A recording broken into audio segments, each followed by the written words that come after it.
যাদবপুর কাণ্ড নিয়ে এসএফআইয়ের বর্ধমান অভিযানে ধুন্ধুমার। শনিবার যাদবপুর কাণ্ডের জেরে রবিবার বর্ধমানে এসএফআইয়ের প্রতিবাদ আন্দোলন নিয়ে ধুন্ধুমার কাণ্ড ঘটল। ওই দিন এসএফআইয়ের পক্ষ থেকে কার্জন গেটে শিক্ষামন্ত্রীর পদত্যাগ এবং গ্রেপ্তারের দাবিতে বিক্ষোভ কর্মসূচি ছিল। বেশ কিছুক্ষণ বিক্ষোভ দেখানোর পর কার্জন গেট থেকে পার্ক সার্কাস রোডের অভিমুখে মিছিল করে এগিয়ে যায় এসএফআই কর্মী সমর্থকরা। এরপরই পার্ক সার্কাস রোডের মোড়ে শিক্ষামন্ত্রীর কুশপুতুল দাহ করতে গেলে পুলিশ তাতে বাধা দেয়, আর তারপরই পুলিশের সঙ্গে এসএফআই কর্মী সমর্থকদের মধ্যে শুরু হয় ব্যাপক ধস্তাধস্তি। এসএফআইয়ের জেলা সম্পাদিকা উষসী রায়চৌধুরী অভিযোগ করেন, পুলিশ ওই দিন এসএফআইয়ের মহিলা সদস্যদের মারধর করেছেন, তাদের শ্লীলতাহানি করা হয়েছে। শিক্ষামন্ত্রীর পদত্যাগের দাবি সহ ওই দিন পুলিশের এই আক্রমণের প্রতিবাদে তারা রাস্তাতেই থাকবেন। সাংবাদিক বৈঠকে উষসী জানিয়েছেন, পুলিশের মারে তাদের জেলা সভাপতি সহ প্রায় 8 জন জখম হয়েছেন। তাদের বর্ধমান মেডিকেল কলেজ হাসপাতালে চিকিৎসা করানো হয়েছে। এই ঘটনায় তারা এখনই পুলিশের বিরুদ্ধে কোনো অভিযোগ করছেন না। উষসী জানিয়েছেন, তারা পরবর্তী সময়ে পুলিশের আচরণের দিকে নজর রাখছেন। যদি পুলিশ সহযোগী মনোভাব নিয়ে চলে তাহলে তারা কোনো অভিযোগ করবেন না, কিন্তু পুলিশ যদি তাদের ওপর অত্যাচারের ভূমিকা নেয় তাহলে তারা অবশ্যই অভিযোগ করবেন। উল্লেখ্য, রবিবার সকালে এসএফআইয়ের প্রতিবাদ আন্দোলন নিয়ে ব্যাপক আলোড়ন সৃষ্টি হয়। পুলিশ সূত্রে জানা গেছে, এসএফআইয়ের কর্মী সমর্থকরা ওই দিন পুলিশের ওপর চড়াও হন। একাধিক পুলিশ কর্মীকে মারধর করা ছাড়াও তাদের কলার টেনে ধরা হয়। পুলিশের কাঁধের ব্যাজও ছিঁড়ে নেবার চেষ্টা করা হয়। আপনারা জানেন যে গতকাল যাদবপুর বিশ্ববিদ্যালয় রাজ্যের শিক্ষামন্ত্রী তার গাড়ির তলায় চাপা পড়েছে একজন ছাত্র। যে ছাত্ররা গতকাল বিশ্ববিদ্যালয়ে ছাত্র সংসদ নির্বাচন সহ একাধিক দাবি নিয়ে গেছিল, শিক্ষামন্ত্রী ছাত্রদের সঙ্গে কথা না বলে, ছাত্রদের বিভিন্ন দাবি দেওয়া না শুনে তাদেরকে গাড়ির তলায় চাপা দিয়েছে। তার বিরুদ্ধে আজকে রাজ্য জুড়ে কল, আপনারা জানেন। আজকে আমরা পূর্ব বর্ধমান জেলা কমিটির ডাকে বর্ধমান শহরে যে বিক্ষোভ করছিলাম, সেই বিক্ষোভ কার্জন গেট থেকে মিছিল শুরু হয়। মিছিল করে পার্কাস রোডে শান্তিপূর্ণ মিছিল অবরোধ করতে গেছিলাম। পুলিশরা প্রথমেই আমাদের উপর যে আক্রমণ নামায়, প্রথম থেকেই তারা আমাদেরকে ভিড়কে ভেঙে দিতে চায়।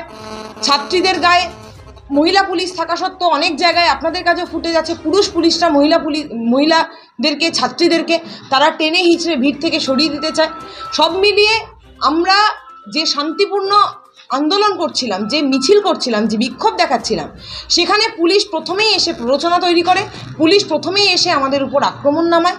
এবং আমরা বলতে চাইছি যে আমরা আমাদের ডেমোক্রেটিক রাইট এক্সিকিউট করছিলাম, আমাদের গণতান্ত্রিক অধিকার প্রতিবাদ জানানো, সেই অধিকারকে পুলিশ, সেই মানুষের ডেমোক্রেটিক রাইটকে রক্ষা করার বদলে পুলিশ সেই অধিকারকে তারা খর্ব করতে চাইছিল, তারা ছিনিয়ে নিতে চাইছিল। তাই জন্যই আমাদের উপর আক্রমণ নামিয়েছিল। এরপর আমাদের এই মিছিলে আপনারা সবাই দেখেছেন যে পুলিশের সঙ্গে আমাদের ধস্তাধস্তি, আমাদের একাধিক কমরেড ইনজিওর্ড হয়েছেন, তাদের চিকিৎসা চলছে।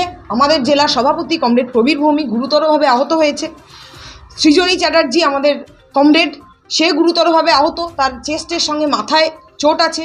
আমাদের জেলা সভাপতি প্রবীর ভৌমিক চেস্টের সঙ্গে আপার অ্যাবডোমেনে চোট আছে। ইভানা মহাপাল, তার হাতের আঙুলে চোট আছে। গৌরব চক্রবর্তী মাথায় আঘাত রয়েছে, মাথায় রক্ত জমে গেছে। চিন্ময় কর্মকার ডান হাত ডান পায়ে আঘাতপ্রাপ্ত। সন্দীপ মণ্ডল ডান হাতে চোট সহ একাধিক কমরেড আপনারা প্রত্যেকে দেখেছেন। আমার গায়েও চোট আছে।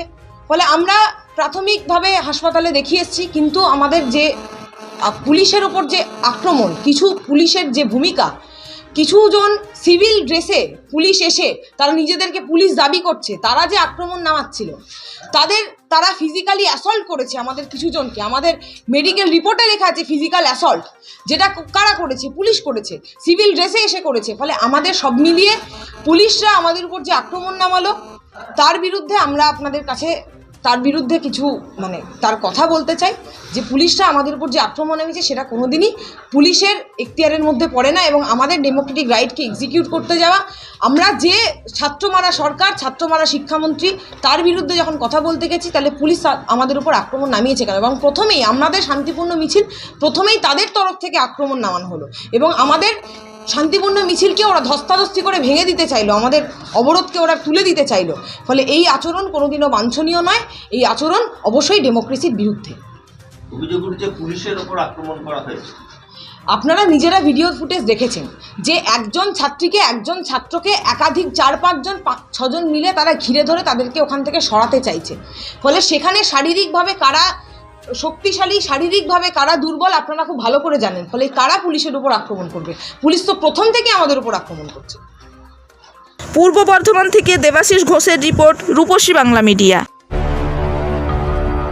পুরুলিয়া শহরে এখন স্বল্প খরচে উন্নত ও অত্যাধুনিক চিকিৎসা পরিষেবা বর্ধমান হসপিটালে।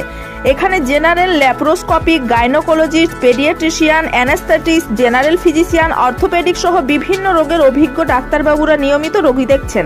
এছাড়াও 24 ঘন্টা বিনামূল্যে অ্যাম্বুলেন্স পরিষেবা রয়েছে, স্বাস্থ্যসাথীর সুবিধাও।